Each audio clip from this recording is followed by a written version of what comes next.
ebyiri zikunda kumfasha cyane, zakongerera imbaraga muri bino bihe turimo, zakongerera imbaraga muri bino bihe tugiye kujyamo, bikagukomeza, bikakongerera imbaraga. Nta kindi kizagufasha mu bihe tugiye kujyamo byaguma mu rugo no gusenga. Yesu yaravuze ngo nimubyuke musenge mutagwa mu moshya. Arongera abibwira abigishwa be ngo nimubyuke musenge mutagwa mu moshya. Gusenga kugereranywa n'umuntu woga buri munsi. Impamvu twoga ni ukugira ngo uyu mubiri wacu ugire sante nziza, ni ukugira ngo umubiri wacu ugire imbaraga, ni ukugira ngo uyu mubiri wacu uruhuke, ni ukugira ngo umubiri wacu ubeho neza. Niyo mpamvu twoga buri munsi. Burya umuntu utoga umubiri we ntabwo unezera, n'umubiri we nta nubwo ugira imbaraga, hari igihe acika intege kuko yuzuyemo umwanda. Niyo mpamvu twoga buri munsi kugira ngo umubiri wacu ugire sante nziza, ugire impumuro nziza, ubeho neza. Rero gusenga kugereranywa n'umuntu woga. Utoga ahura n'ibizazane byinshi, indwara nyinshi z'umubiri. Ni nako mu gakiza bimeze.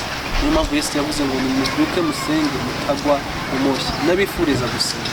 Hari indirimbo ivuga ngo gusenga kwanjye kukugereho, manura amahoro yanjye, ndagukeneye ku manywa na nijoro, mu bihe byose umbe hafi.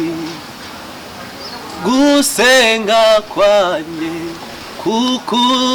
kukugereho, manura amahoro yanjye, ndagukeneye ku manywa na nijoro, mu bihe byose umbe hafi.